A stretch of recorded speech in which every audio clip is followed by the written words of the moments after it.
Shalom, salam, and welcome. This is Tour Guide Confidential, your backstage tour of the travel industry. My name is Dr. EYAL DUJOVNY, and I'm your host, guide, and occasional raconteur on this tour. I'm coming to you from my home in Haifa, Israel, and today I have with me a very special guest whose name is Elinoar NITZANI. Elinoar and I met about 7 years ago when we both worked for a tour operator company called Guy Tours here in Haifa. And as you'll hear in this episode, at that time, she was basically our go-to guide for small groups that needed a guide who was also a driver. Elinoar has been guiding for some 10 years and comes to guiding with a fascinating background of having lived across the world, both in her youth and as an adult. Thanks to her interest in this subject matter and training in the field, she is without a doubt one of the foremost experts in the budding field of agricultural tourism, of which Israel excels. In addition to this, we talked about the role of tour guides as ambassadors for their countries and the advantages and challenges of guiding as a woman. Please note that this interview was conducted way back in December, which is about 8 months ago now. I had every intention of releasing it earlier, but I decided to release some other episodes before it, and then I was faced with some personal and health issues that, together with the ongoing coronavirus nightmare, completely sapped me of any willpower to put this out there. So, if you're here just for Elinoar, I suggest that you go ahead till the interview. Otherwise, I want to give you guys an update on what's been happening with me over the past 8 months, but mostly from the perspective of my health and what's going on with Corona. First of all, my health situation. So I recently, 6 weeks ago, had surgery on my spine. I had what's called a laminectomy, as well as a discectomy and a facetectomy. All of these are fancy words to explain that my spinal cord was too narrow. I was suffering from what's called spinal stenosis. This is something that goes back a long time with me. I've had an issue. It first manifested 11 years ago when I was living in Georgia and doing my PhD. And it manifested as sciatica pain in my right leg, as well as numbness, which made my leg just fall asleep. And at that time I did an MRI, and they found that my spinal cord was only 11 millimeters wide, when the minimum should be 13 millimeters. And so I dragged it on for years, and I was okay. Sometimes I'd have occasional pain. It really depended on exercise, or if I slept in a bed which wasn't comfortable, which can happen a lot as a tour guide. But I kept it in check. I did every kind of treatment that you can imagine over the years, including yoga and acupuncture and chiropractors and osteopathy and physical therapy and you name it, massage, anything that I could think of.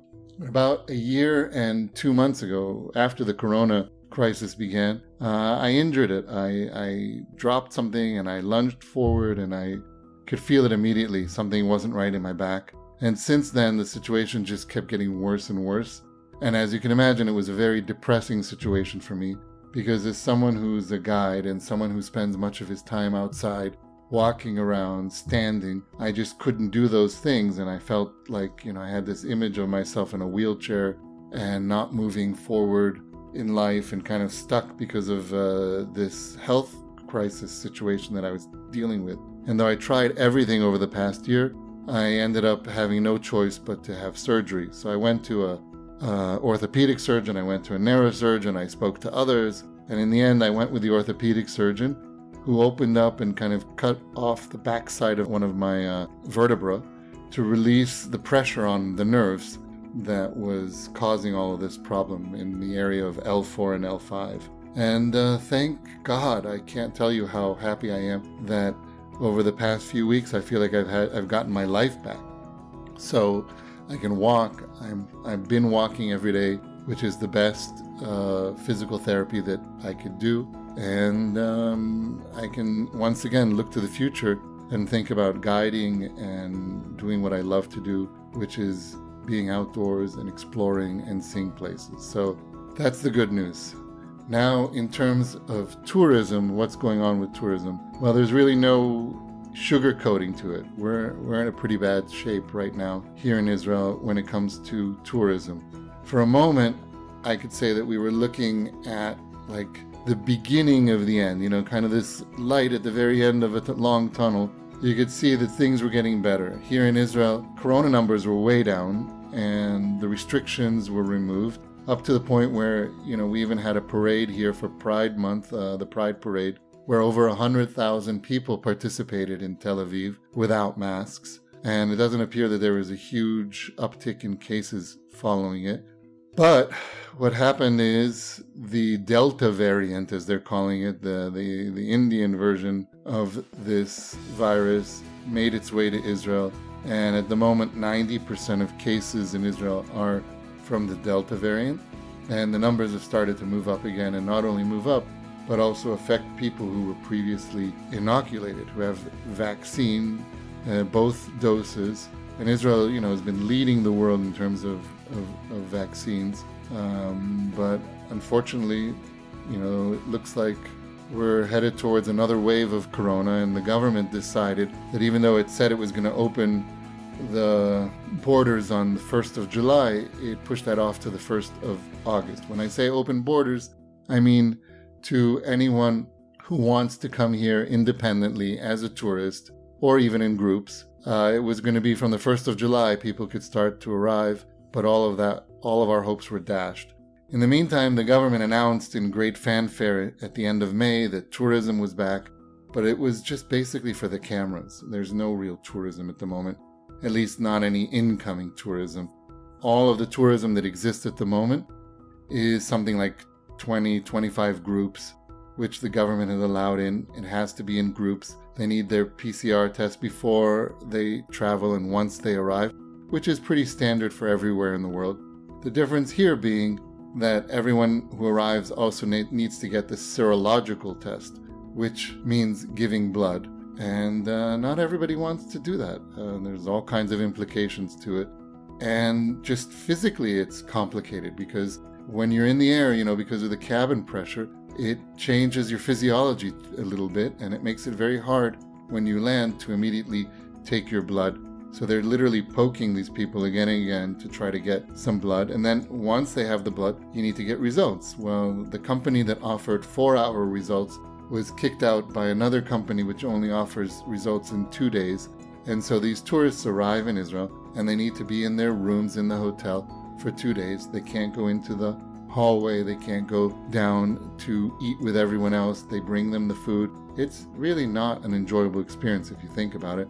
Not to mention all the stuff you have to do before and also while here to avoid getting people sick with corona, which is frankly bullshit because the diseases are entering by Israelis. You didn't need any tourists for this to happen. Everyone sits on the same plane together. It's just nonsense, but it makes it look as if the government is doing something. In my situation, my case, I had actually work lined up for this summer. I actually had 60 days lined up where I was going to be with a family for a bat mitzvah trip, and I had a couple birthright tours, and I had a passages tour. All of that has really been canceled. It's all disappeared. At this point, I have one birthright tour scheduled in August, and even that's not sure. Between all of these government restrictions and the war that we had in May, we had an 11-day war, which came at the worst possible time in terms of tourism because people saw that and they canceled their summer plans. It was just at the point where they had to make decisions. And so there's really not much going on in terms of tourism. And I can tell you that myself and others are looking at changing careers because it doesn't look like we're going to be able to support our families anytime soon, especially since the government, which is closing the skies, has also made the outrageous decision that they're not going to give us any more benefits, unemployment benefits, even though because of a government diktat, we're unable to work. And so on Tuesday, we're going to protest. I don't know how much it's going to help, but we're going to try and protest. And we're just, trying to figure out what we're going to do next because we just don't see a future at the moment, especially between the corona and the government restrictions, it's just not much of a horizon at the moment. All right, well, on that kind of sad note, I'm going to request that everyone who's made it this far, please subscribe to the podcast. Please share this with other people. Please, if you hear this and you know anyone who can help us tour guides, please help.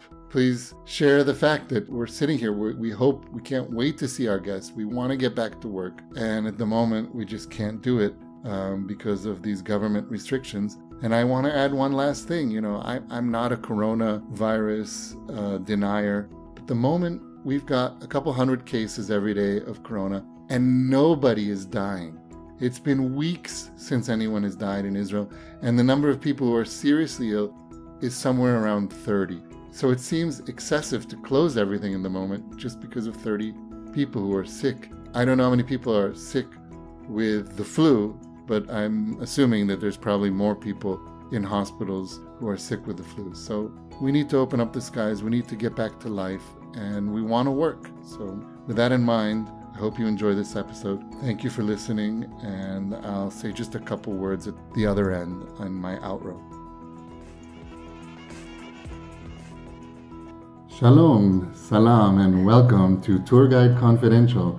My name is Dr. EYAL DUJOVNY, and this is your backstage tour of the travel industry. Today I'm here with my friend Elinoar NITZANI here in Haifa. Elinoar and I have known each other, I think, at least 5 or 6 years, since when I was a tour operator, before I was a tour guide even.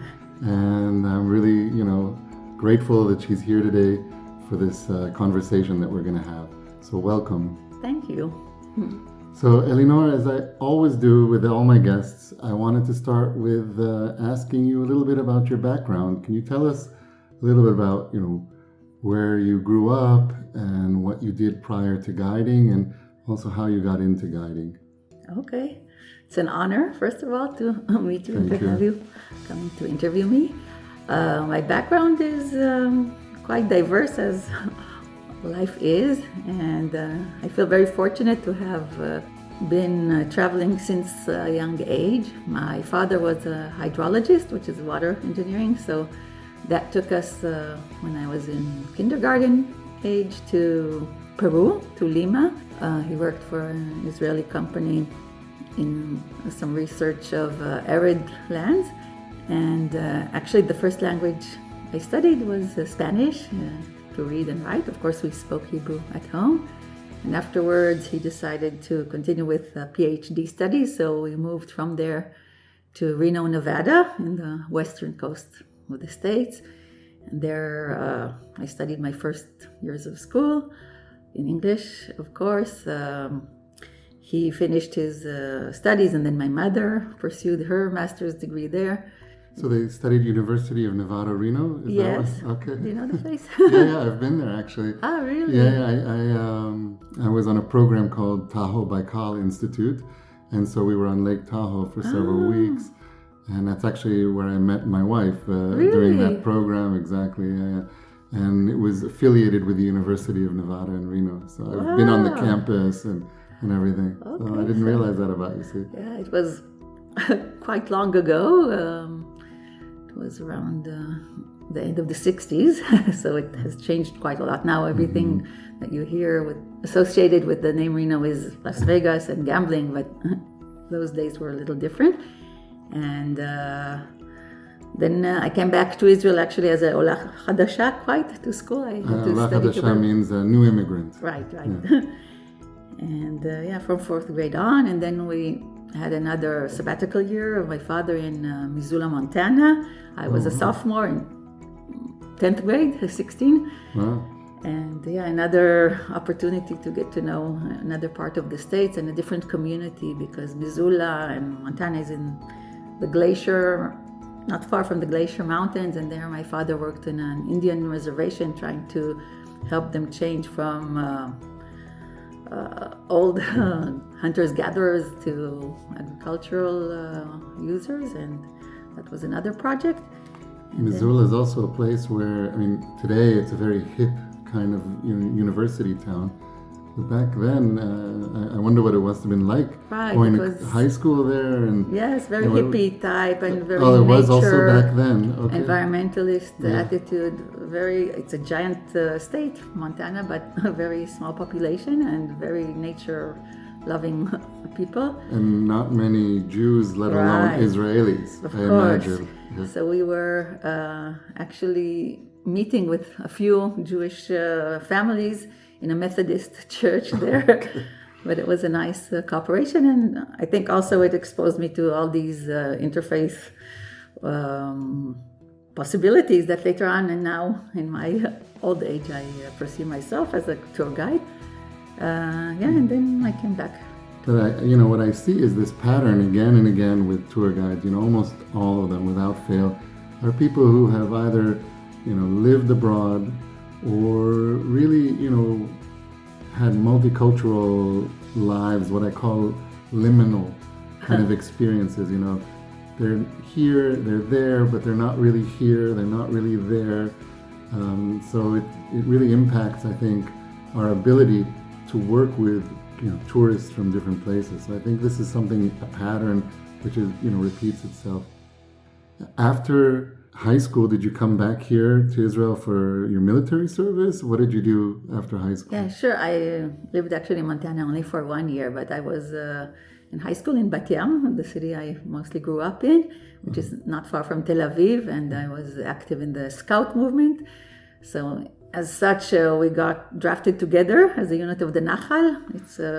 What is the Nachal exactly? If you could explain in a couple words to people. It's a unit that originally is based on the early days of the State of Israel when soldiers, boys and girls together, that's part of the advantages of this unit, are drafted together. Usually most of them are graduates of youth movements that were Zionistic originally.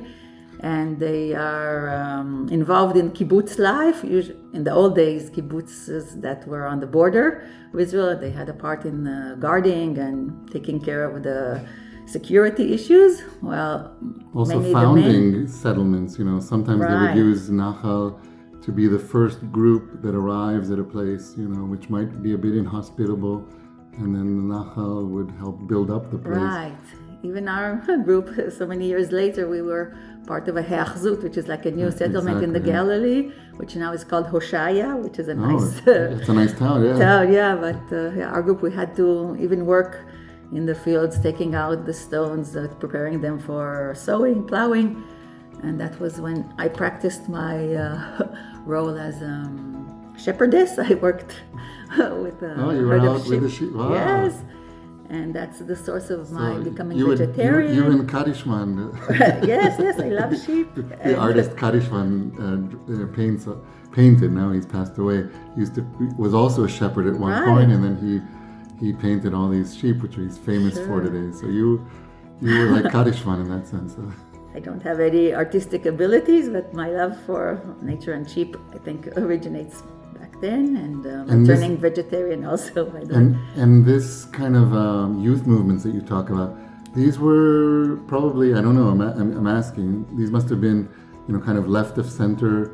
Are we talking about Shomer Tzayir or something like that? What kind of youth I was in the Scouts, and in those days it wasn't so important, the affiliation politically. I remember it was mainly a frame for children or youth later on to have social interaction and to have leadership.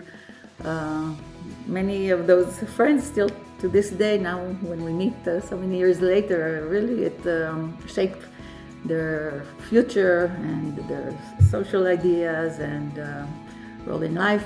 Mainly because the city of Bat Yam, it's kind of margin to Tel Aviv, was always considered like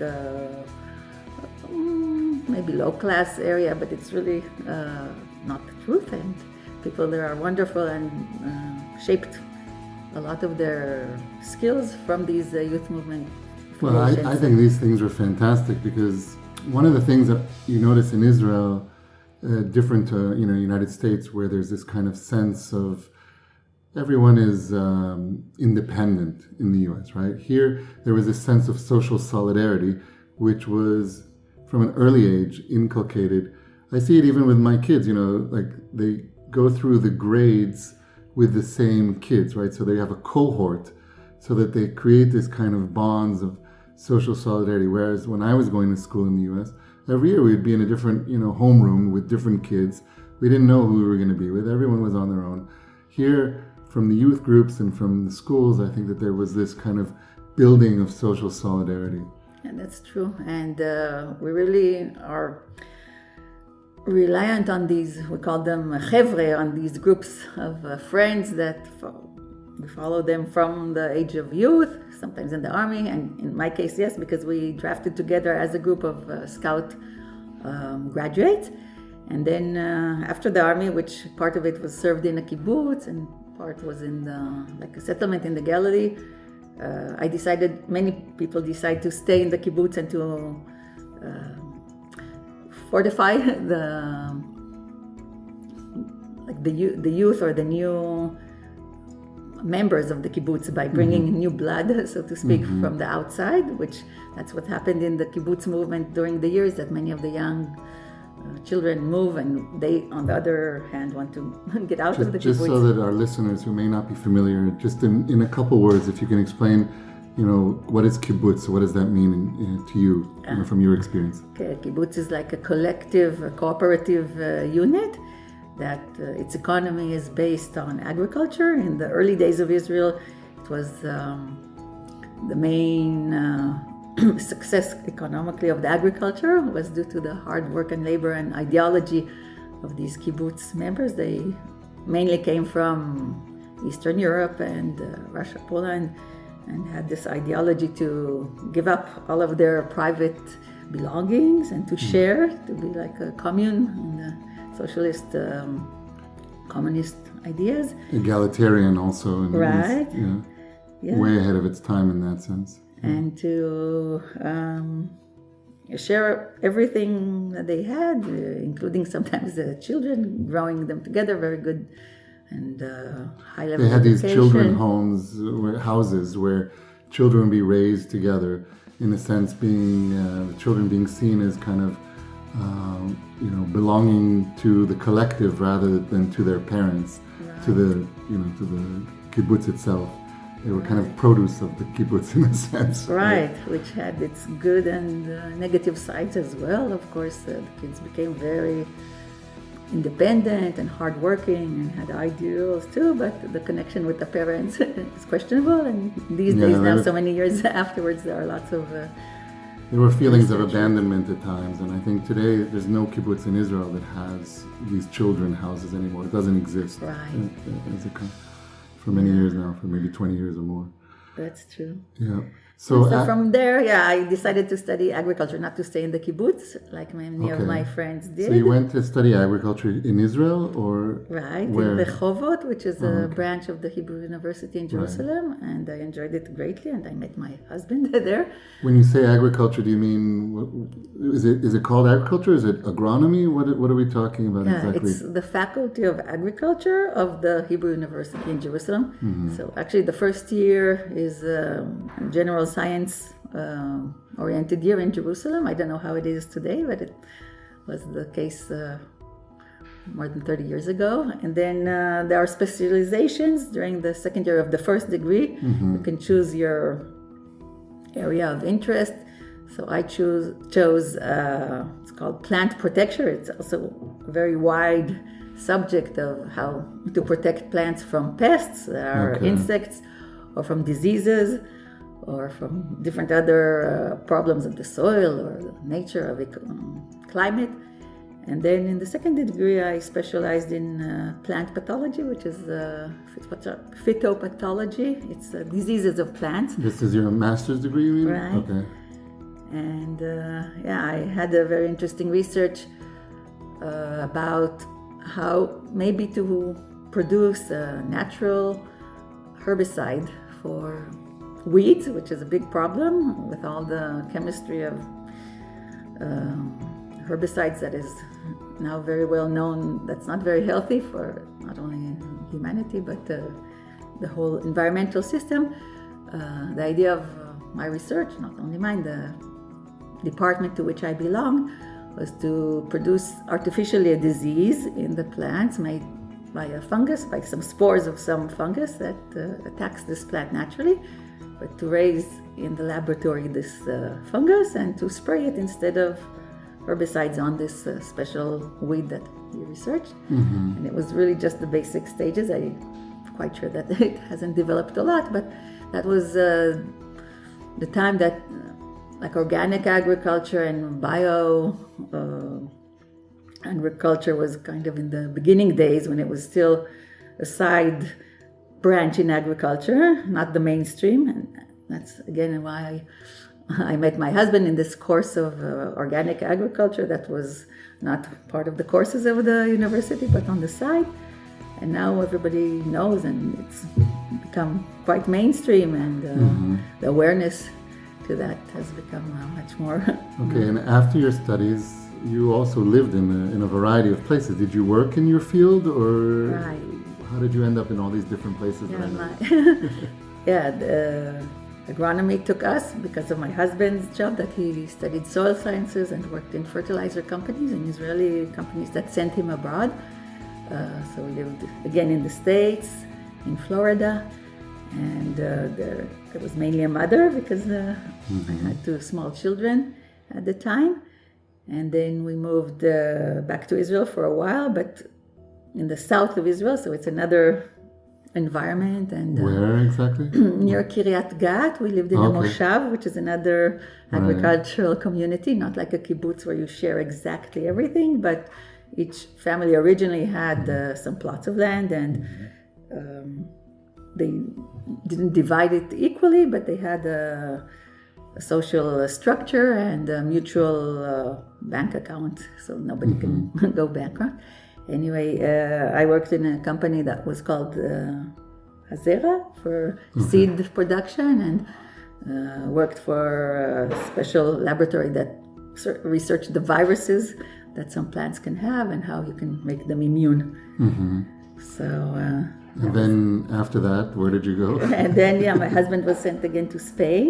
Okay. So that was not planned originally, but we moved to Andalusia, where again, sister company of an Israeli one that he worked in sent us, and that was really a very special experience. My third son was born there.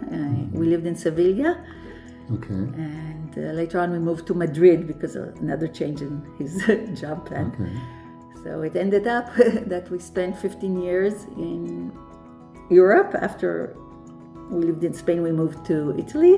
And we lived both in Tuscany, near Florence, and later on near Venice, in the area of Padova, which is Veneto region.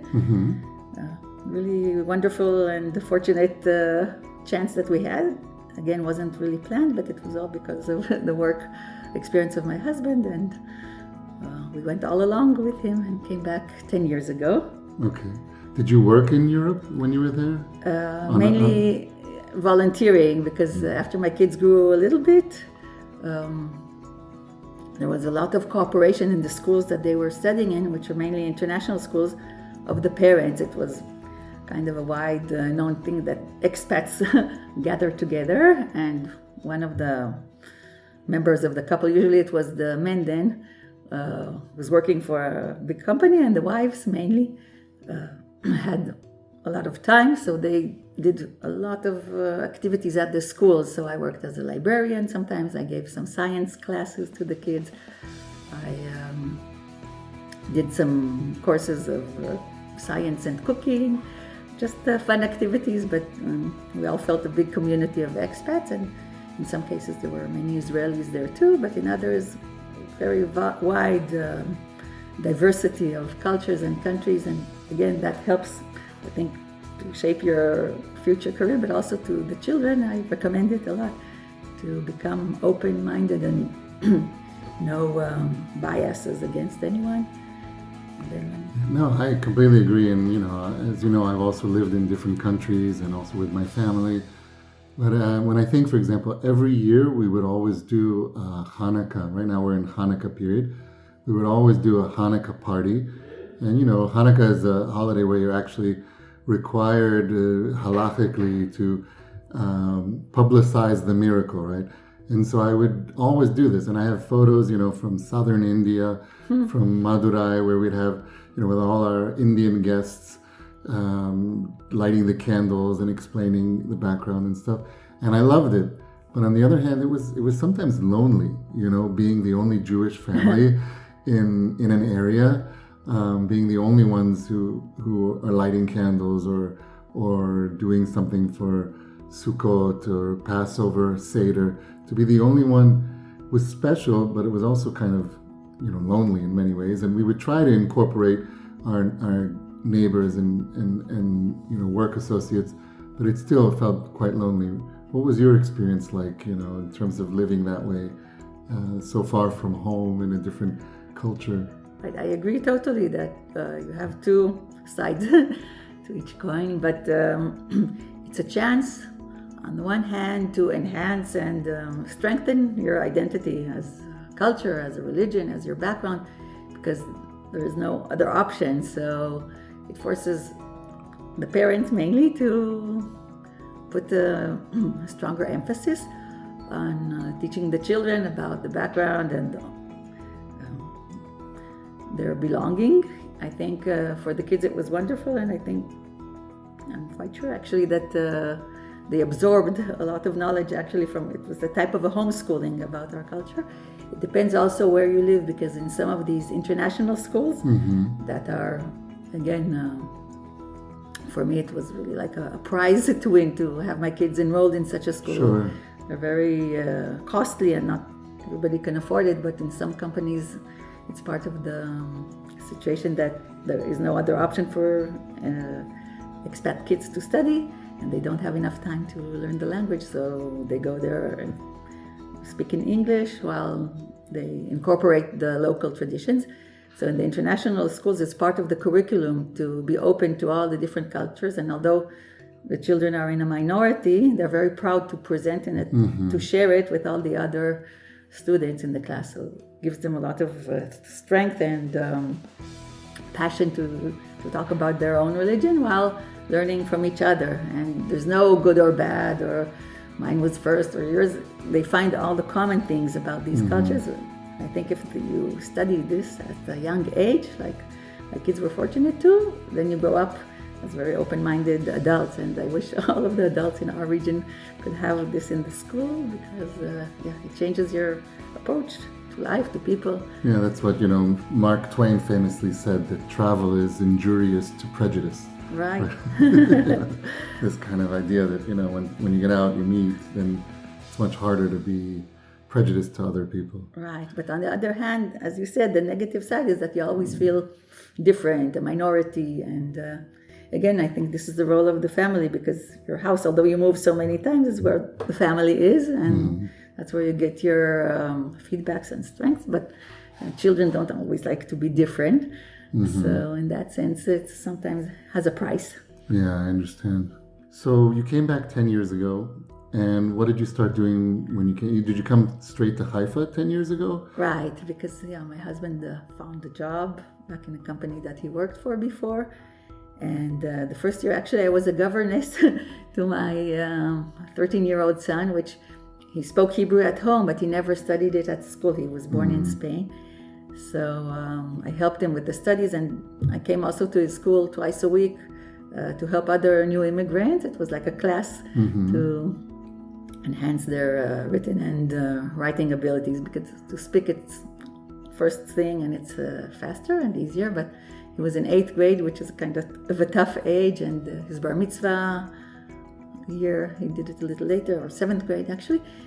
And I thought that I'll do something in the education fields. I wasn't really sure what I'll do professionally, because I lost so many years abroad in the travels that my academic knowledge was really diminishing, and I felt that I couldn't catch up 15 years later with all the kids that are now like my kids' ages and are already PhDs. So I was looking for something in the educational field, and then I thought to incorporate the knowledge of languages and cultures and to bring Israelis abroad to where we lived in Italy and in Spain. I thought to be a guide or an accompanying guide of Israelis that go abroad, and I signed up for one of those courses. And then last minute, a friend of mine told me, "No, you're making a big mistake. It's so hard to work with Israelis. Why not work with the tourists that come to our grounds?" The opposite. And I didn't even think about it, but after a week I changed courses and I did the tour guide course, and I'm not sorry at all that here we are. And so you studied here in Haifa? In Haifa, yes. Right, in the campus, the port campus? Right, like you did, I think, a few years later. Yeah, exactly. Yeah, it was a wonderful experience, and you think that you know your country well, more or less, and you traveled everywhere, but suddenly a whole new world opens, and it's a never-ending world. Now, 10 years later that we're here, there's still so much to discover and to share with everybody. So, how do you think your background impacted your decision to become a guide? So I didn't want to lose the languages, first of all, that I acquired. By living abroad, it's very easy to learn a language and the cultures and people. And wait, you guide in which languages, so our listeners know? I guide in Italian and in English, in Hebrew, and Spanish. I have to brush it up because it was the first country we lived in, but it's so similar to Italian that now when I talk each of those, I know your Spanish is very good too. Yeah, I hope one day to go back to the level that I had. And Hebrew as well. Yes, Hebrew, yeah. right. Of course. Right. And nowadays, without the tourists, I think we should start emphasizing our Hebrew tours, although it's going slowly. Yes, so the idea was how to combine between my love for nature and trips and environment, a little bit of my experience with agronomy. I think it's one of the fields that we really can involve in the guiding, which I do in some cases. Yeah, and this is something that one of the reasons I wanted to talk with you. I think it's something very interesting. You're actually the second agriculture, soil science, person that I'm interviewing who's a guide today. A few episodes back, we had a woman named Rotem who also was doing her PhD in soil science and then ended up being a guide. And but in your case, you actually do a lot of guiding, or occasionally get chances to guide groups that have things to do with agriculture and soil science. So if you could give us a little bit background, why do people come to Israel who are interested in these topics, and what kind of groups are these? Okay. And just, if anything you can share about this experience of guiding agricultural tours in Israel. Okay, I think this is a field that's now on the rise, especially with the advancements of technology. Israel is a tiny nation in terms of space. Yeah, most people don't realize how tiny this country is, I think. 20,000 square kilometers, and more than half is arid and desert. But even so, the agriculture is so advanced, and especially now the technology and know-how of irrigation, and now with all the smart agriculture using drones and satellites, and taking aerial pictures and knowing exactly what problems each field or each crop has just by different colors and different parameters. It's really very, very amazing. And to use these dry areas and to produce so much and such a variety of crops is really astonishing. The number of crops that are here, because of the diversity of the land too, not only desert, but we have the north. Yeah, I think that's also a really fascinating thing about Israel, because it's a tiny country, and yet in terms of the diversity of the landscape, you really have a wide diversity. We have everything, I think, from arid desert to subarctic, kind of ecosystem, the climates and stuff. And correct me if I'm mistaken, but I understand that in every region there's different research centers set up by the government for the different soil types and climatic conditions. Is that true? Is there a system like that here? Yes, the research and development stations. I worked in one as part of my master's degree, but it's fascinating.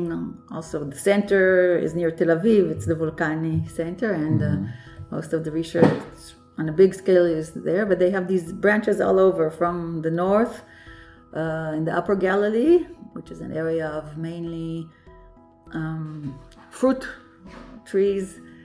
From cherries, apples, pears, kiwi, etc. And now the lake of Achula, which was once a big pond, but more like a swamp that was dried up. A wetland, I guess we would call it, something like that. You know? Yeah, it was dried up in the 50s, 60s, and now it's one of the biggest production sites for cereals and wheat.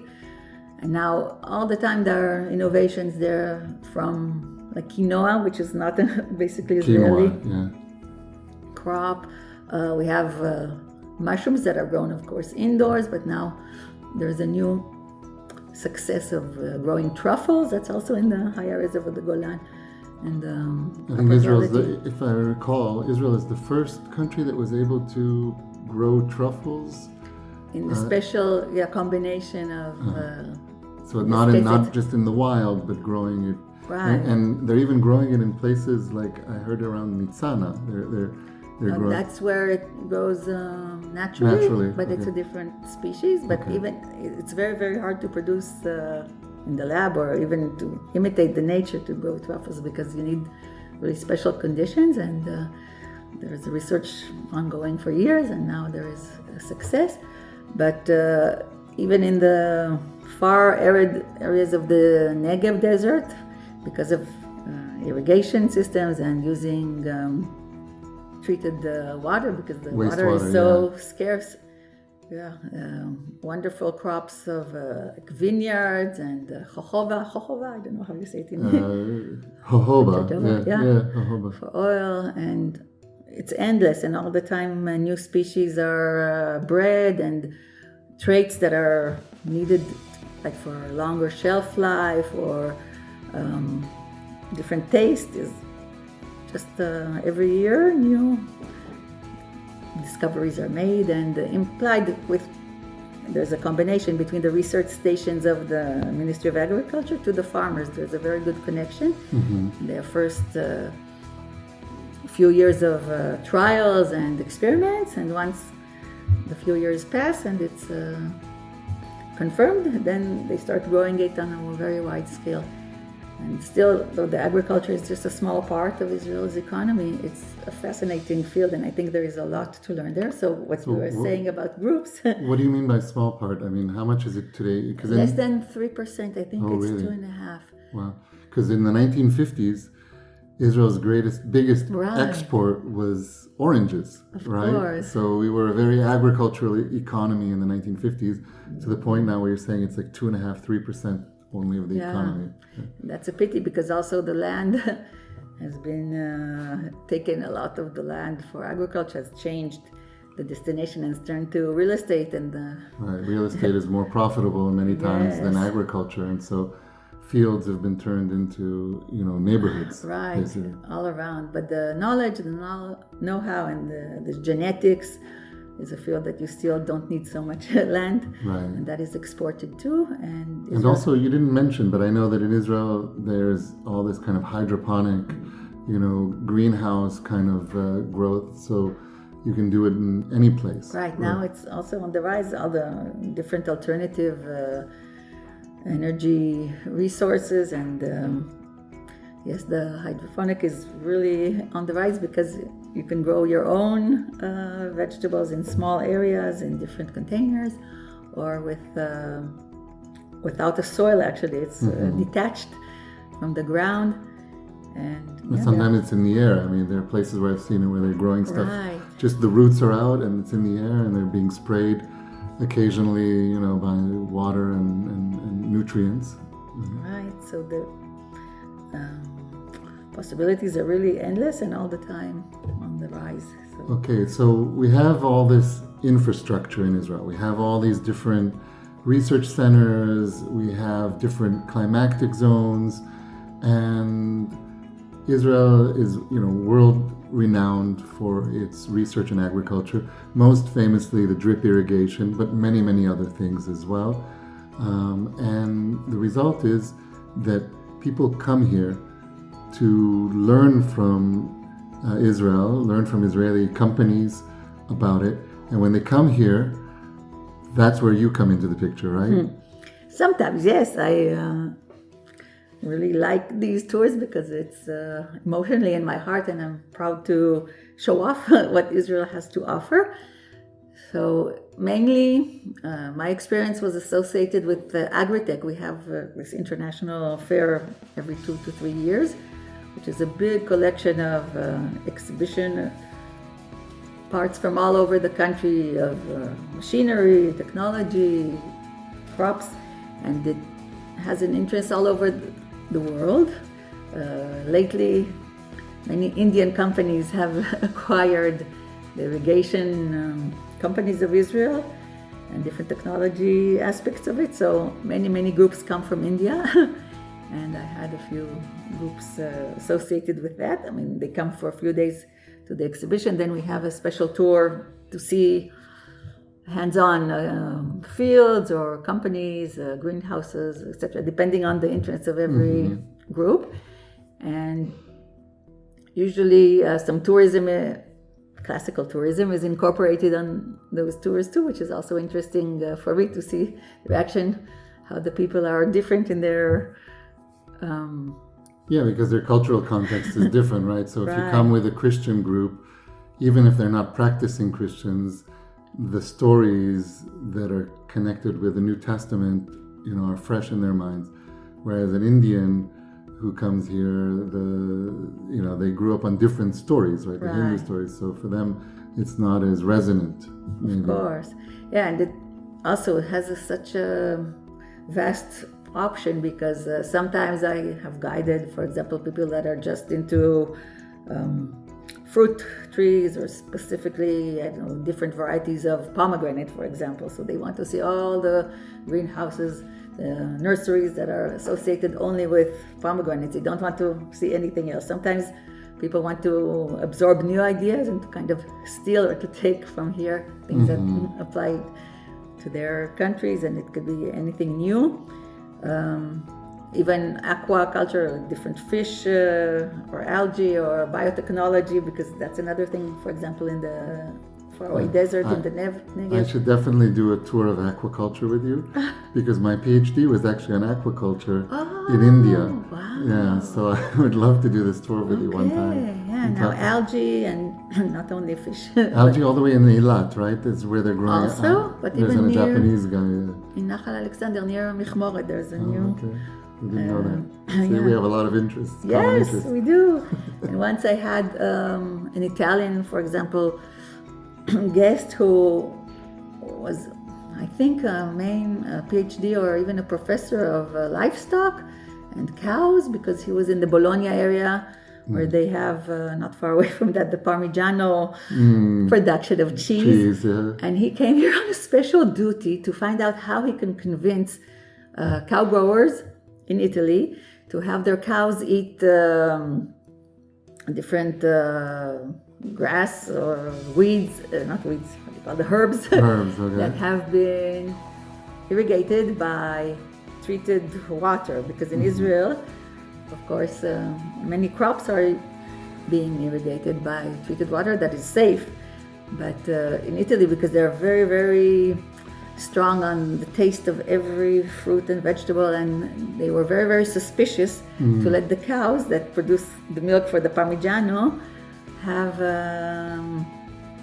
to eat the different types of herbs that were irrigated by that, and they didn't let them. So he came to talk to different scientists and cow growing people how it's possible and in what methods they use. And it was really an interesting tour, also with different production sites of water treatment.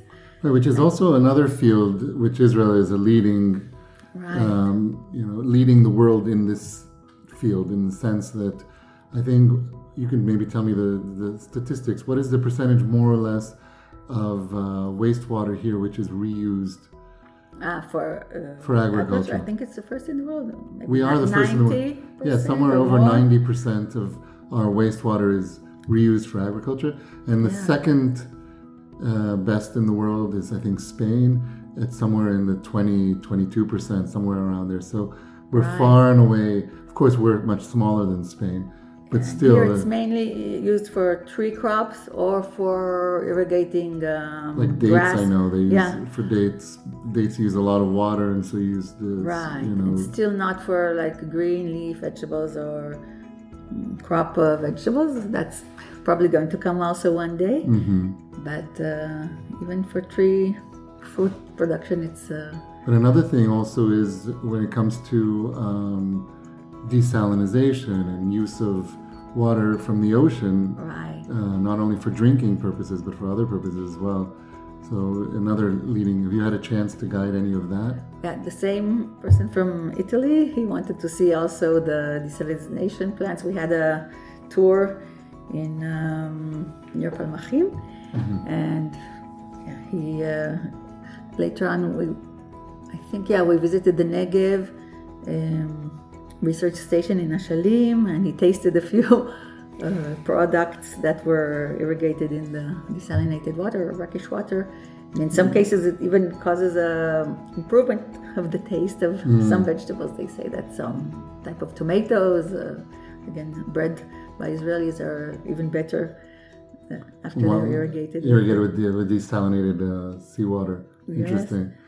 Well, this brings me to a question or thought. Yesterday, we're one day after an announcement that Israel and Bhutan have signed an agreement or normalization of diplomatic relations. Israel is one of only some 50 countries with which Bhutan has diplomatic relations with. In fact, Bhutan has no diplomatic relations with the United States or China, which is on its border. But Israel is now officially has relations with Bhutan. This didn't happen out of the blue, though. Actually, from my understanding and reading, for the last 7 years, delegations of Bhutanese farmers have been coming to Israel to learn specifically about agricultural techniques, modern agricultural techniques. There's an organization that I've worked with, I've guided for them before, usually right around now in Christmas, called Agro Studies. So they bring, people from all over Asia to learn about agriculture here. So first of all, clearly this is something which Israel is excelling in, and people all over the world are seeing this. But I think that it's more than that. I think that the agricultural tourism that you're doing and that we had from, they're not even tourists because they're coming in for studies, these Bhutanese. This is part of Israel's diplomacy. Right? Israel's public diplomacy, or maybe just, not even public, it's part of its diplomacy. What do you think about that? And what do you see your role as the person who is the go-between? You're actually, in a sense, helping Israel's diplomatic standing in the world. Have you thought about that and what that implies and what that means? Unfortunately, I haven't guided anybody from Bhutan yet. That sounds quite exciting, and I think we do have a role that is really important in diplomacy, in every aspect, not only in agriculture, of course, but that's one of the means to bring it about. I see the reactions of people coming on these agricultural tours, and even simple discoveries, to say, about new species that were developed here from the wild flora that existed. Israel, again, as being a bridge between all these three continents, not only different peoples passed here and roads, but the number of species of plants that are endemic, that are grown only here, is quite astonishing. Maybe we should explain that to our listeners just for a second here. Israel is located geographically at the center of the three old world continents, meaning Africa, Asia, and Europe. It's a land bridge between Africa and Eurasia. And as a result, the environment here is actually very diverse, as we mentioned already. And because of that, you can grow a variety of species that in other places, because you might think to yourself, what is in common between Bhutan and Israel? What can Israel teach Bhutan where their climate is completely different? And yet there are things that they're coming here to learn. Same time, I would point out, recently there was there's the first steps towards a peace treaty with Sudan.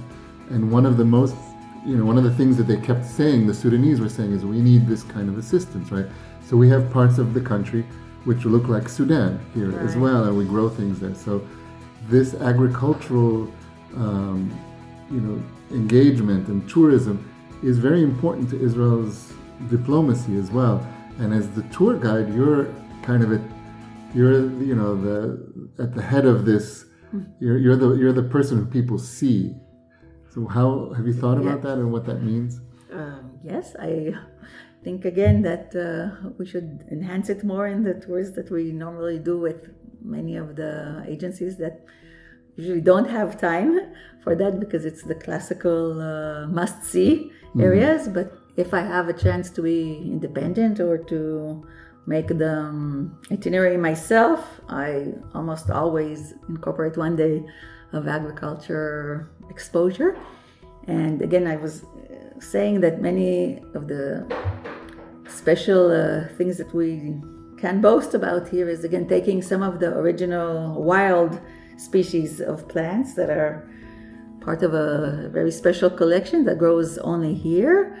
And we see again the combination of history and archaeology or anthropology, how people domesticated many of these species to become part of agriculture. A lot of the history of agriculture here is the domestication of plants and animals because the society became a farming society. And maybe we should just, as an aside, point out that the immer wheat, the mother of all wheats, was discovered here. Right, in the north of country, which is near Rosh Pina, which again is a site where you can see today in the wild some very special species of grains and cereals.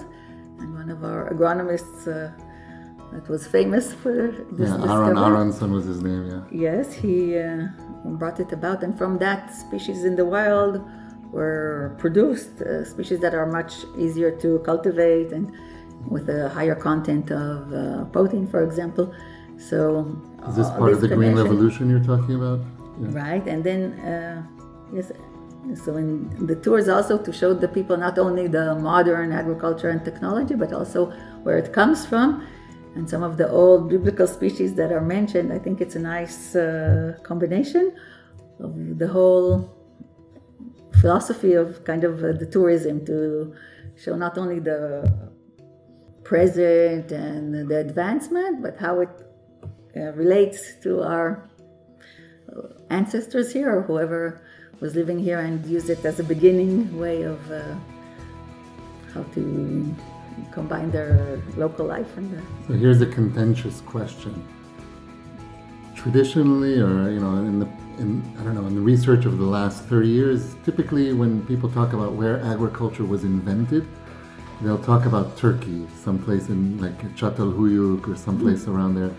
But I've seen recently there was an article which claimed that in around the Sea of Galilee in Ohalo, there's evidence for agriculture from 24,000 years before present. What is your view of that? So I actually don't know enough, but what I remember is that the excavations revealed that there was use of domesticated types of grain, I think smaller types of grain than the wheat, about 10,000 years earlier than what was thought to be. So instead of like between 10 and 13,000 years ago, which was the beginning of domestication, it was, like you said, 23,000 years ago, and that's a big difference. And again, it's a theory not totally proved, but it's kind of gone back and forth, right? Because at some point in the 1930s, I think, they discovered this Natufian culture. Yes. And that's considered, are they considered the first agricultural group? One of the first, for sure.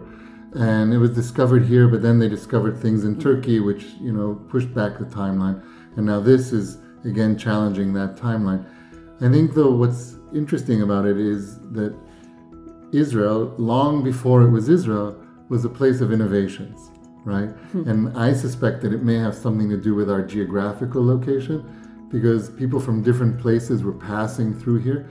And wherever you have a place where lots of people are passing through, then people compare. Oh, you do that like this here? Oh, we do it like that where I'm from. And then in that comparison, I think you can learn a lot. And I think you're continuing that by, guiding people here on these kind of agricultural tours, because they're coming from all over. And so it's a continuation of that kind of long-standing, condition or situation here. That's true. I many times enjoy guiding, not only for my passion for touring the land and sharing the knowledge with the tourists, but also I learn so much from the tourists that come here, because again, that's the reaction. So for example, in Capernaum, where you see many mortars of wheat, because that's the area where this mother of wheat was found.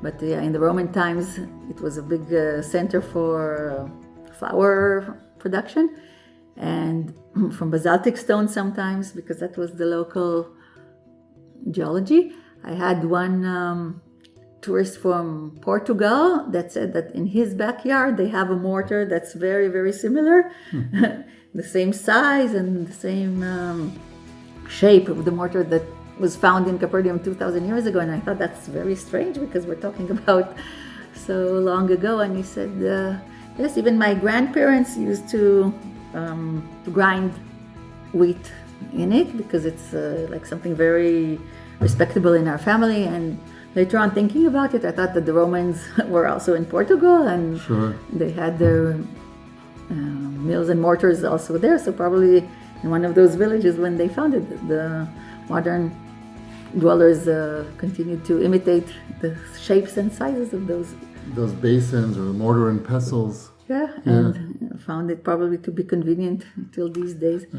We are, as tour guides, obviously, and I think this is true anywhere in the world, ambassadors for our countries, right? In a sense, right? We get out there, we talk to people, they see us as representatives of the place where we live, and we're also explaining and showing these places. But is that a role that we as tour guides should embrace or not? There are some people who say the role of the tour guide is to be as completely, unbiased, to be just factual, to just explain things, based on nothing personal. Don't include anything personal, and not to be an advocate for a place. What do you think about this kind of idea of guiding? Where do you sit on this spectrum between being, including more personal aspects versus, something which is a little bit more unbiased?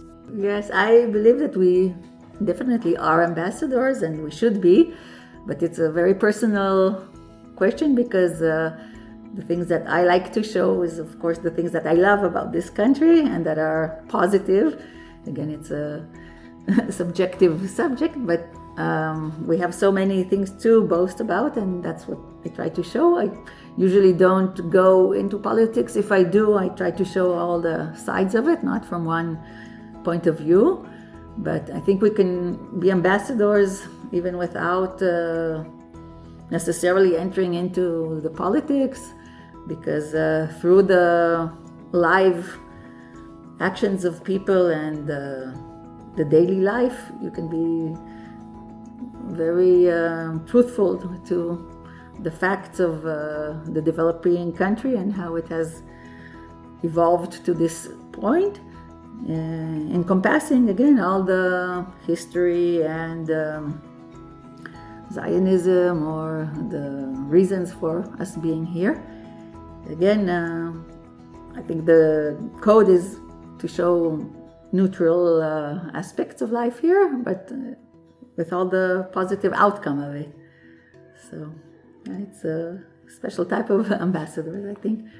And in general, what kind of tours do you usually guide? I mean, if you could tell us, like, what is the typical makeup of your tourists? And we know, okay, you have these agricultural tours which are specialized, but I imagine most of the time you're doing other kind of guiding. So what is the typical kind of tourism that you specialize in or do in general? Right. So, as being now of an older age, I can leave my house for a longer period of time. So usually I have weekly tours of... Week-long tours, yeah. Yes, from, 5 to 12 days. That's the longer tours. And I specialized in small groups. About 5 or 6 years ago, I pursued a driving license of a special Ministry of Tourism car. It's called Eshkol, when we worked together in the agency of Haifa. Most of the tours that you were doing when I was a tour operator was through this kind of private vehicle. For our listeners, like a minivan. Yeah, for our listeners who aren't familiar, and I think most Israelis even wouldn't be familiar, is that in Israel, the tourism industry is highly regulated. And one of the things that is regulated is the type of vehicles that tourists can be taken and shown the country around in. So you can't just put a tourist in your own private vehicle. Right. There are certain vehicles which are imported by the government with special tax breaks for those vehicles. These are called Eshkol vehicles. And in order to drive one of these vehicles, you need a special license. Basically, it's similar to a taxi driver's license, only unlike other countries where to be a taxi driver involves a short, test, maybe a couple weeks of studying at the most.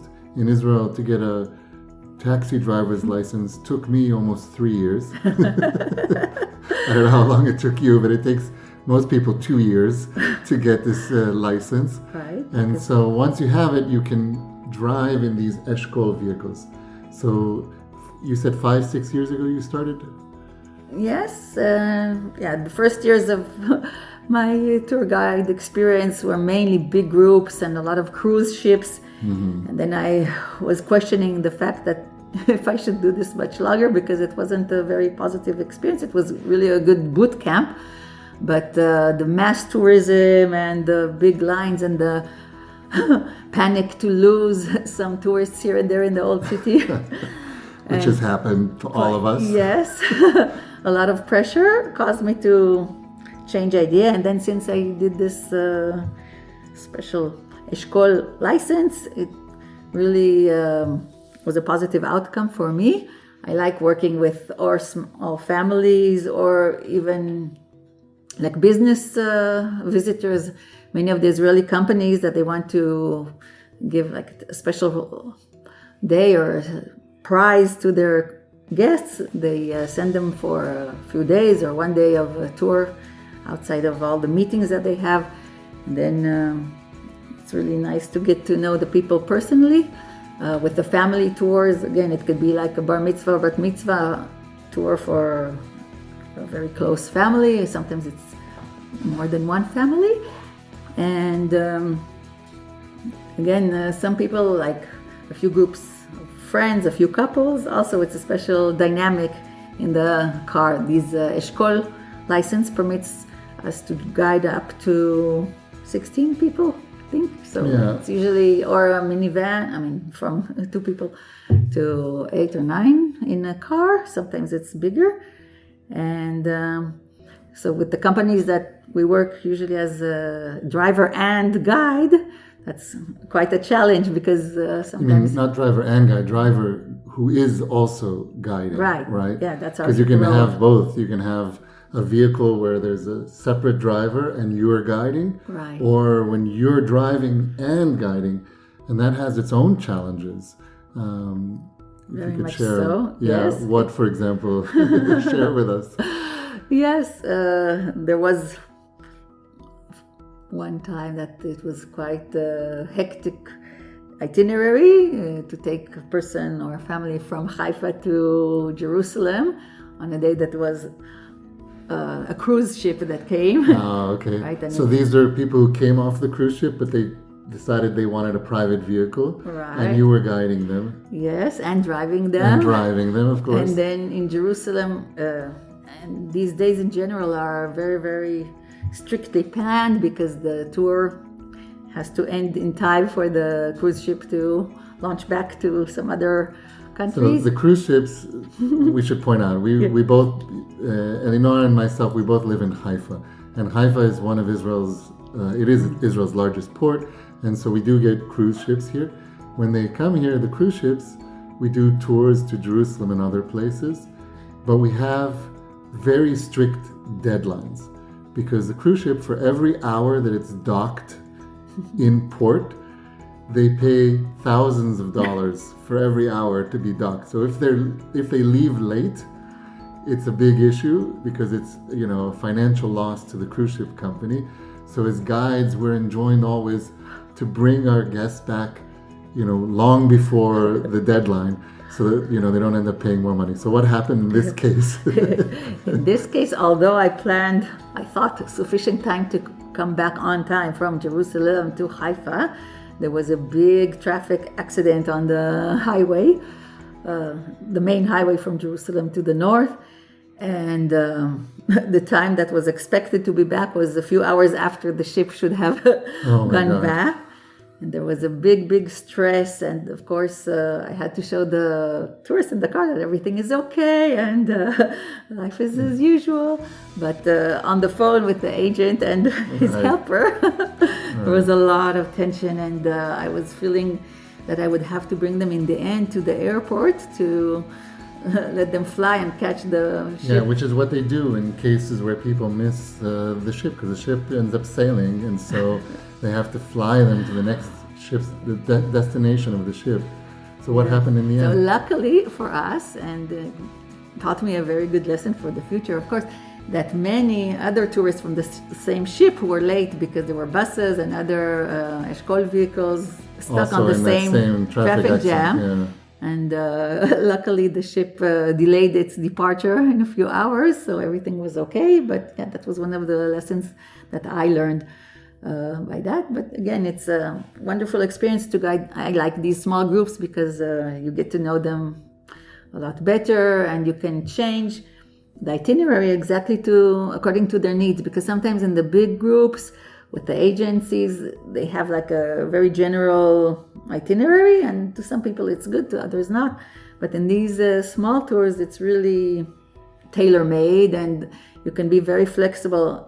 The name of the game in this type of tourism, I think, is to be very creative and flexible, and you can change the itineraries and to make it a lot better. To give you an example from my own personal experience, this happened, I think, about a year ago. I was invited to do a private tour with some people from a ship.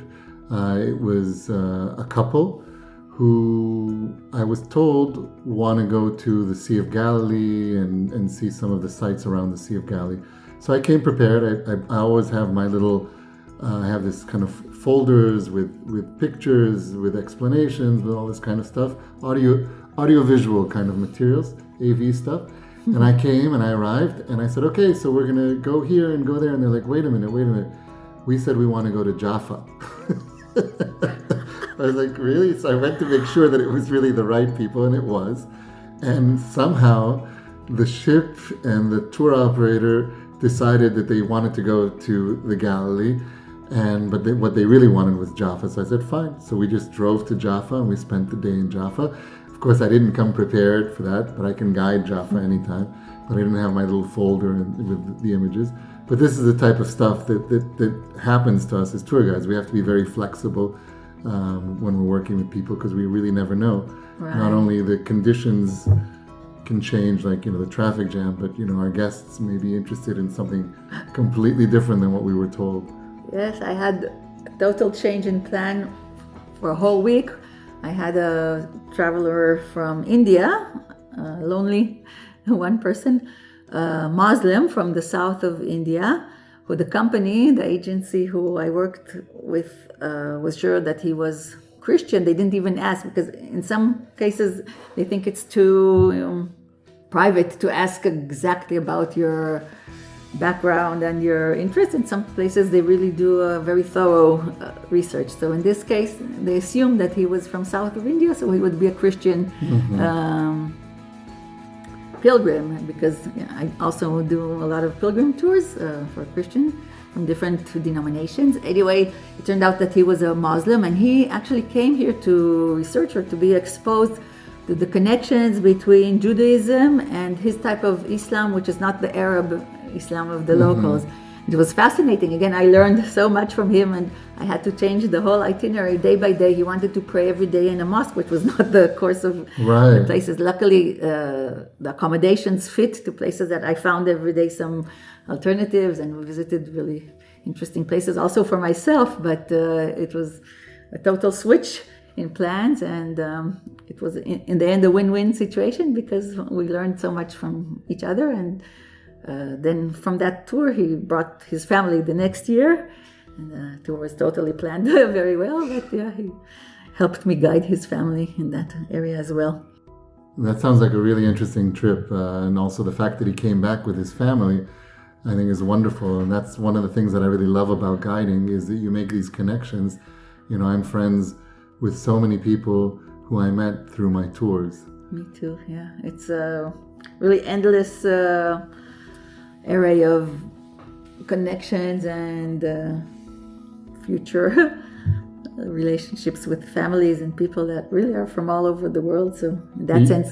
You've also had a lot of experience with Indians, which is something also that we have in common, because I lived in India and stuff. You're going to tell me something about this, a group of women from India that you guided at some point? Right. One of the companies I work with brings groups of women, of ladies, like for empowerment tours, women empowerment, which is really interesting, because we all have like a basic, not a very big knowledge of India, but there are unfortunately many guides that are afraid or don't want to get near groups from India because they have some bad reputation. But I find it totally different. It's so colorful and enriching. And these women groups are one of the examples that I really enjoy guiding, because most of them are, as a group, also very versatile. They have in common that they are business women or from some companies, and they are interested in coming here not only for pilgrim reasons, like many of the Indian groups do, but to see like modern life in the Middle East. And the last group I had, the tour leader was really into fashion, and the group was mixed. Also, there were Muslim women, Buddhist, Hindu, a big array of cultures, of denominations too. It was not a Eshkol group, but it was, I think, 15 ladies, which is a nice size for groups, which I like. So you had a driver, you didn't have Right, in a mini bus, which is not a big bus. So those are quite ideal groups. And first of all, I learned from them also the openness, because it doesn't matter if they are Hindu or Christian or Muslim. All of them wanted to share the experience of their colleagues on the trip, for one hand. And the tour guide, the tour leader, which is usually the head of the group who brings them, she was really into fashion. So in Jerusalem, for example, she saw many Orthodox ladies with this hat that's called a bobo.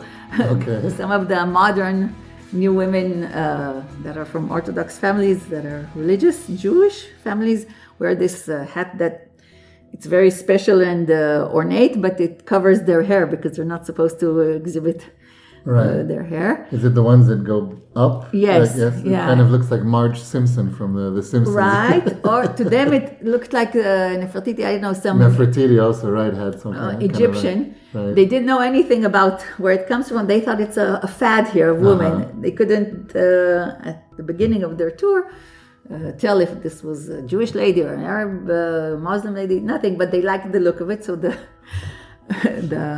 tour leader was really nagging me all the time to buy the whole group these bobos. Okay. I didn't know even that it was called a bobo. I feel very embarrassed, but I learned from there because it has some other names. And we had to change some of the itineraries of the trip for shopping sprees to find the best prices for this bobo in the modern city of Jerusalem.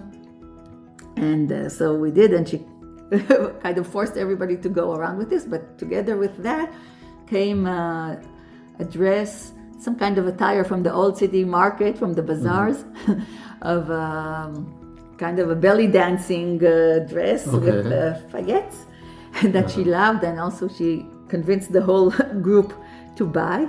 So here we are, a group of ladies that are from different origins in India, coming with these bobos on the streets of Jerusalem, and people stopped to take pictures of them and asked them, "Oh, so this is from India, can you send me or tell me where to buy?" Because lots of Israelis go to India, so they were asking these Indian ladies where they can find the attire, not even suspecting that it's from Jerusalem. Itself. That was nice. Yeah, that was their special experience with the fashion statement that they wanted to. Well, this brings me to a question that I actually wanted to raise with you, and it's part of, I'm interviewing several women right now, so I'm trying to understand, guiding from the perspective of women guides. So you're telling us about an experience with this group of women from India. What is it like for you, first of all, do you feel a difference between, when you're guiding a group of women versus, let's say, guiding a group of guys who, are here on their kind of agricultural business tours?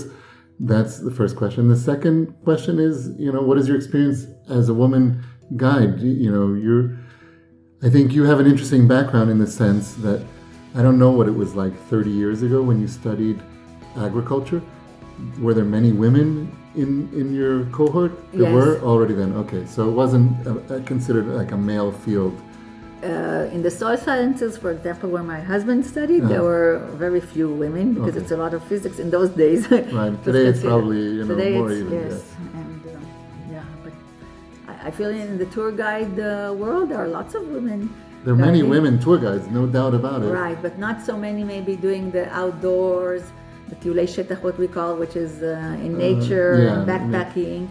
There are, of course, but of course when you're younger you have to commit to growing, to being home and to have your children growing. You can only do it in a later age, and then sometimes physically it's hard for older women to maybe go outdoors. This is something that I enjoy doing now, the tours in the mountains and in nature.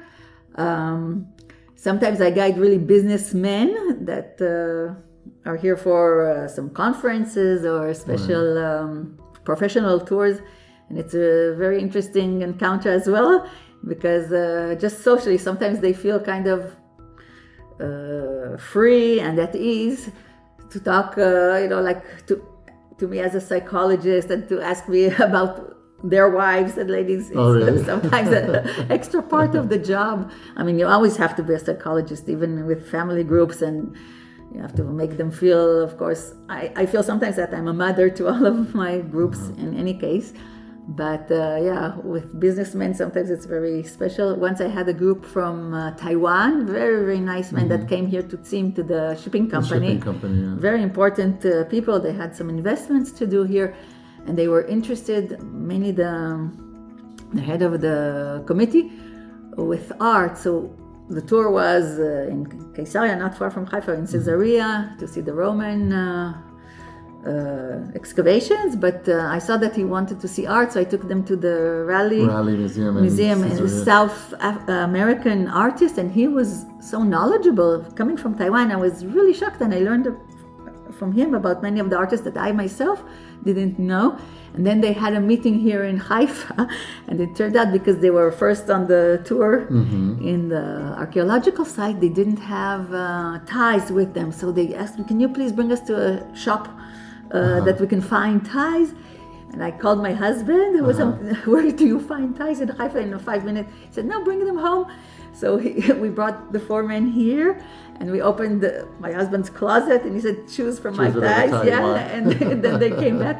This was also very nice. I like to bring people home also, because sometimes for them it's a big experience to see how locals live their lives. But then they met my husband, and they saw Israeli ties, and this was like a whole extra to the tour. So again, they're businessmen, but sometimes you find the very humane character in the tour just by these tiny little additions, and that's another thing I love. I want to dig a little deeper here, just because you were telling us earlier about how you went, you had your education, you got a master's as well, but then for many years you really didn't work because you were raising kids. You were also living abroad, so I'm sure there were complications related to that as well. Do you think that guiding as a profession is a good profession for women? Because also, as you mentioned, you can go for a week or 12 days, but earlier you wouldn't have probably done those kind of tours. So do you think that this is a profession which takes the needs of women into consideration, or is it one which is women obviously excel at and do, but it's certain periods in their life, before they have kids and after they have kids? I think this is a wonderful profession. I didn't know I would enjoy it so much. Unfortunately, now I have to stay home, but because of the corona. But it has so many opportunities for whatever stage in life you are, because I see the young women can choose. It's because you are quite independent in this job. You can choose to have daily trips or short trips if you work with the education system. Some guides work with children, Israeli children in the school age, or with the Society for Protection of Nature, also which have day trips. Some women that have small children can work on the weekend, where the husband can pitch in. Then again, when you become older, you can expand the days of your work week. But I think it's really a never-ending option, and you decide yourself how you want it and in which niche you want to fit in, because it's actually the luck of this independence that we have, and when you want to work and when not. If you're a mother that wants to stay home with the kids in the summer, if you still have small kids, I think you can, and then work in the high seasons, which now, when there was tourism, was in November, October, when the kids are still quite busy at school. But I think really... so there's just so many options that you can really find your way within it in terms of the guiding. Yes, and I see that many women that are young really, or before children or with children, can choose to have... they work maybe all week, but they have a short day tour, and sometimes only a few hours a day. Everything is possible, even with tourists, because, example... these business tourists that they only have a slot of half a day because they go back to their meetings. And that's ideal for mothers who don't want to work full days or leave the house for a couple of days. Right. And then again, when you become older and your physical abilities change, sometimes you can do trips that are mainly for older people. There are lots of tourists that come here after they retire, and you have to consider that. That's, again, one of the things I love about being a Eshkol driver with the minivans, because some people even need the help of a wheelchair sometime, or a little golf cart, and everything is possible now, having this car with you at all times and using the different accessories. I think everybody can be a tourist and enjoy it to different degrees, and everybody, as a tour guide, can cater to these special needs. So it's really a wonderful puzzle that you can choose according to your needs and abilities. Okay, I'm going to start wrapping up here, but I do have a couple kind of questions that I want to ask all of my guests. One of them is, what do you think makes a good tour guide? What makes you a good tour guide in your experience? I think the main thing is having the group or the individual at the end of the tour saying, wow, I didn't know this and this and this about Israel. I thought this thing and it changed my perception about the country, or I'll come back with my wife next year, or I have to see some more, this wasn't enough time, etc., etc. This, I think, is a big reward. It doesn't matter if you give them history and lectures of dates and chronology, that really doesn't matter. The main thing is to make them feel happy and more curious. And sometimes really it's also a lesson I learned during the years. At the beginning, I was very stressed to learn at night all the details that I forgot from the tour guide course, and the dates and so many other details. But sometimes less is more, and sometimes just letting them sit on the peak of a mountain and look around and see the wonders, the colors, and the people. Also meeting people locally. It's a wonderful advantage of the tours. And again, by guiding small groups, this is something that you can really... Right, that's really an advantage of the smaller groups, where you can actually go into villages and meet local people. Right. When you come with a big group, it kind of overwhelms the place, Yes. Or it's just a structured kind of show of culture, whereas smaller groups, you can actually really connect them to a place. And then, and the other, I think, kind of feedback is when they have so many questions, and when the point of bidding them off farewell in the airport many times, but I didn't get the answer of this and this, and then I tell them always, and this is another thing, that it's nice to keep on the correspondence and connections. We have emails, and they continue to ask questions, and then when they hear things about events that happen in Israel, they ask, and how is it? Contact you, and they ask, what is your opinion on this, or what do you think? Exactly. So it's nice to have a beginning of a nice correspondence with maybe future visitors as well. Okay, my next question to you is, what is your favorite place to guide in Israel, if you have one? Oh, I have too many, but it depends. I love of course, loving nature and flowers. So in some seasons, I try to force the people to come to see specific areas that have a special type of flower or scenery in this season or that, which is sometimes in the Golan Heights. I like to show them together with a background of, on the one side, the Hermon Mountain, and then the Sea of Galilee. But I also like the desert because it's so unique. And to see the green in the desert, that's again one of my passions. It always astonishes also the people, not only to see the wilderness, which is, many people coming from Europe or the States don't have that, except if they travel far away. But here, the small distances between the green areas and the desert, and to see the desert bloom, which is, that's one of my favorite. If it's possible to travel to that area on that date, it's wonderful. But I think you can bring even dull place, even like urban cities like Tel Aviv, and graffiti and history to become alive according to your excitement. And suddenly a place that you think from the beginning looks so uninteresting and boring can turn into exciting. So many levels to places. Yes.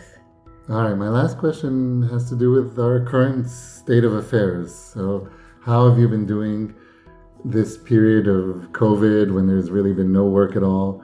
And what are you what are you doing now to prepare for the day after COVID?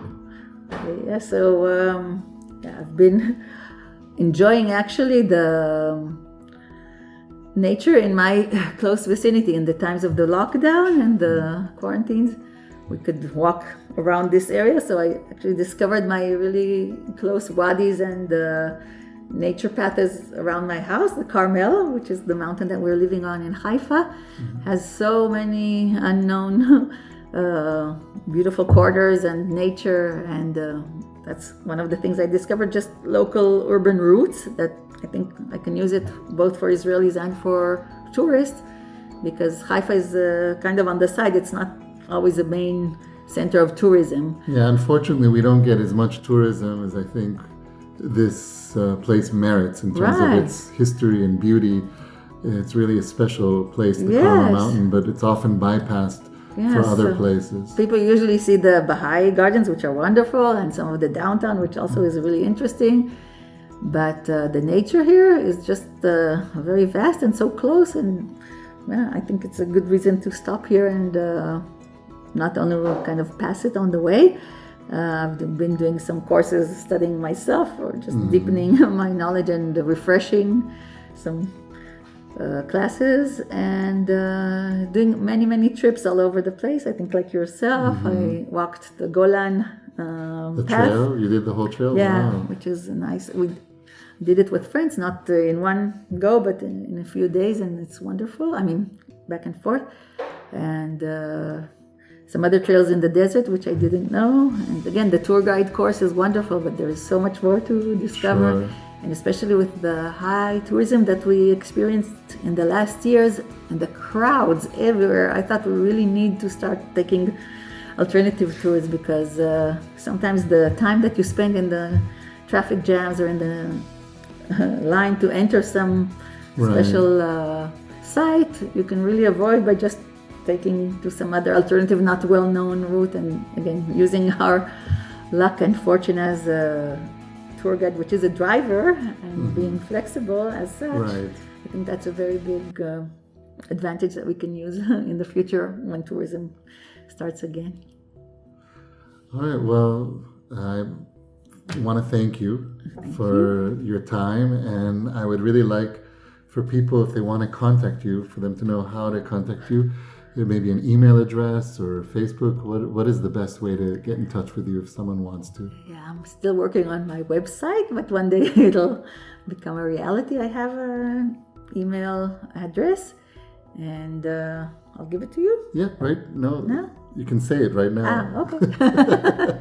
Okay, so it's my name, Elinoar, Alinoar. A-L-I or E-L-I? Yeah, E-L-I. E, okay, sounded like A, so E-L-I. N-O-A-R. Dot NITZANI is my last name, N-I-T-Z-A-N-I,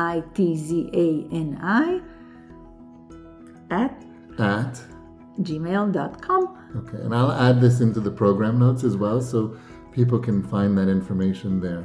Okay. And once you have a website, I'll be happy to include that in there as well. It's under construction, but every time I kind of change the contents, because there are things that are changing so fast. But yes, that's great. It'll force me to finish the project soon. Okay, well, thank you so much. Thank you. I really appreciate it. This was great. It was fun for me. Yeah, I'm glad to hear that.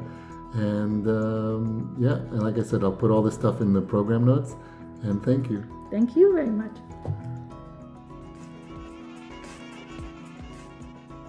Okay, how was that episode for you?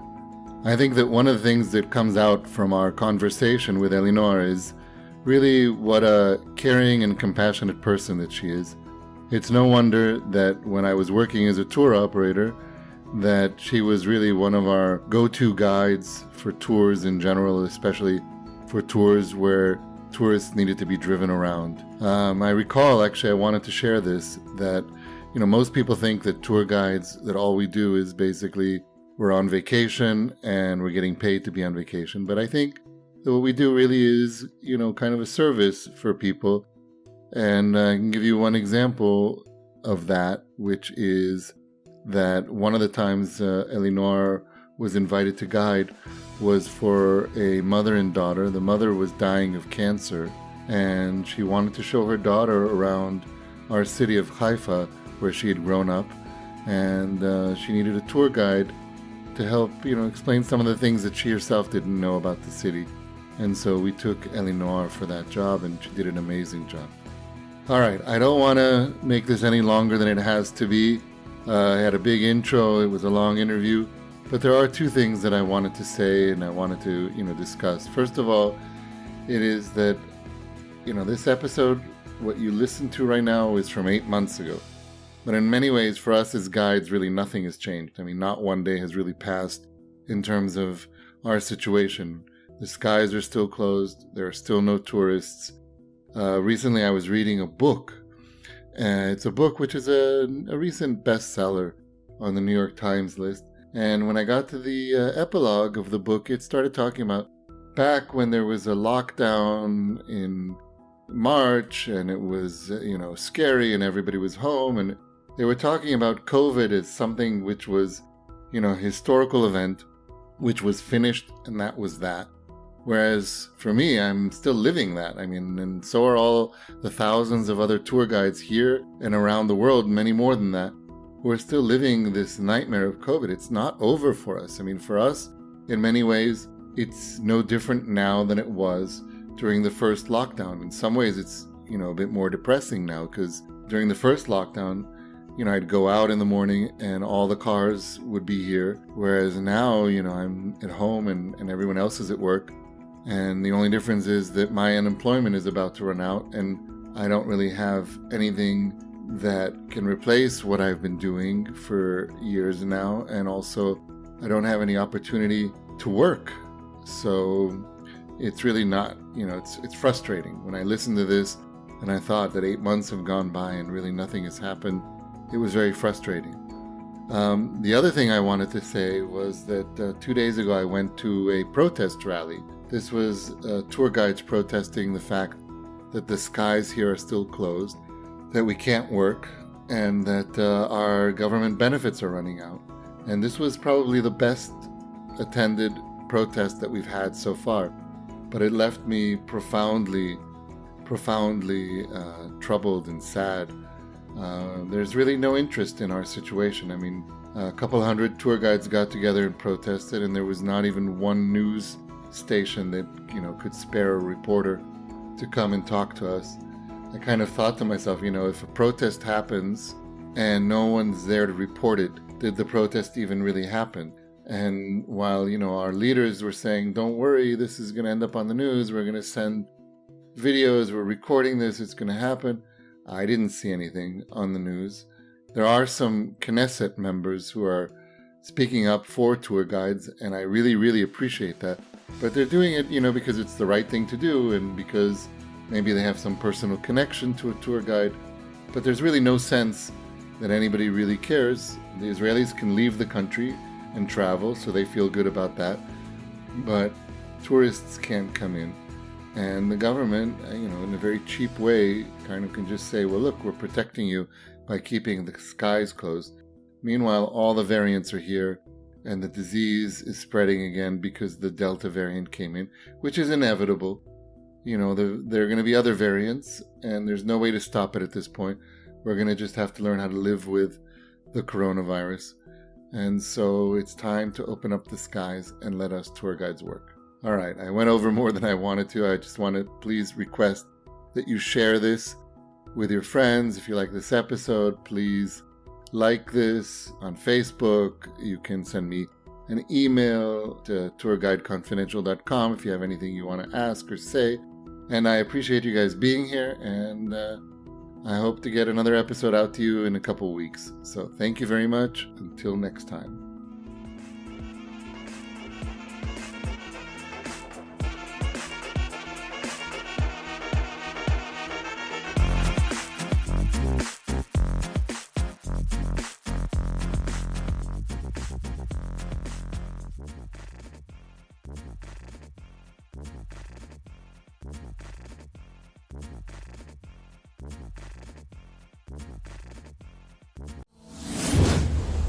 Stika Virtual Travel Agency.